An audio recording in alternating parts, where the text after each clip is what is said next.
Hello, I'm Chef John from foodwishes.com with how to dry age your own steaks at home, believe it or not.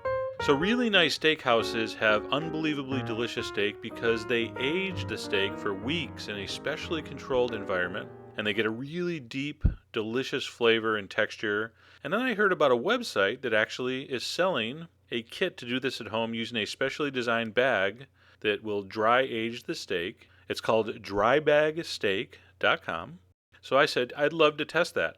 So they're not paying me, I want to be clear, but they did send me the kit to try this out. So here's how you can dry age your own steaks at home. So this is kind of an experiment, and in a few weeks we'll see how it worked. So I have one full strip loin. That's what you cut New York strips from. All right, so I'm going to unwrap that. It's about 10 to 11 pounds generally. It's fully trimmed, meaning that really thick fat cap that comes on a New York strip loin has been cut off. They, of course, leave a little bit of fat on, which you really need for steaks. So don't do any more trimming. You're just going to get a trimmed strip loin. I'm going to pat it dry with some paper towel. All right, and here are the specially designed dry bag steak bags. So apparently it lets the moisture out, but keeps the oxygen from getting in. So, sounds pretty scientific. So anyway, we're going to place our strip loin in. I'm going to put the small side in first just to make it easier. All right, we're going to slide that in, and the directions say to kind of cozy it up into the corner. All right, so that's what I did. You're also going to want to trim off. You only want 4 or so inches of leftover plastic at the end there. All right, so I'm going to trim that off.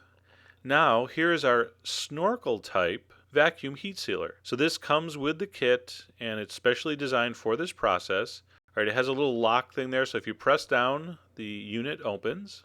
So I'm going to open it up. I'm going to flip on the power, and then we're going to do 3 seals. So what you got to do is you got to seal each corner. So I'm going to put one corner in, snap it down, which locks it.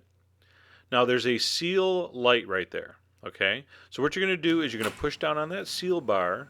The light's going to flash, and then you're going to hear the alarm. Okay, did you hear that? That means it's done. Let it cool for, a few seconds, and there you have a nicely sealed corner. We're going to seal the other corner, and we want to leave about a 3-inch gap in the center. So I'm going to put that right corner in, seal it, wait for the alarm, let go, let it cool for a minute. All right, click on the little lock buttons there, snaps it open, very simple. All right, so we have our 2 corners sealed, and like I said, we're going to leave about a 3-inch gap so we can put that snorkel attachment in and suck out the air. You're going to use your finger, and that snorkel attachment just pushes right out, and as soon as it fully extends, you'll hear the vacuum start.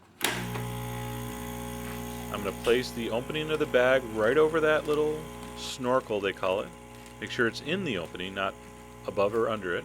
We're going to lock the unit down, and we're not going to seal it yet. It's going to take about 10 seconds, and it's slowly going to suck all the air out of there. You can hear the kind of motor going, and you want to get all the air out. It's going to give you a really tight seal. When all the air is out, then you're going to press that seal bar down, wait for the alarm, just like we did with the other 2 seals, let it cool for a minute, and that's it. So we have our 3 seals, 2 corners in the center. The air is out of there. Now, very important, you got to let that sit for, 3 or 4 minutes and observe it. If there's any holes or if any part of the seal wasn't perfect, it will not hold that, tight vacuum shape. This one's fine. You're going to put that in a refrigerator. Make sure there's air circulation on the top and bottom. And we're going to age that for 7 to 21 days is what they recommend. So you're going to see this when it's done. We'll do a nice test. I'll grill these off, and we will taste our own homemade dry-aged steaks using the dry bag steak method, and we'll both decide if it's worth it. Anyway, a little more info on the site if you want to check it out.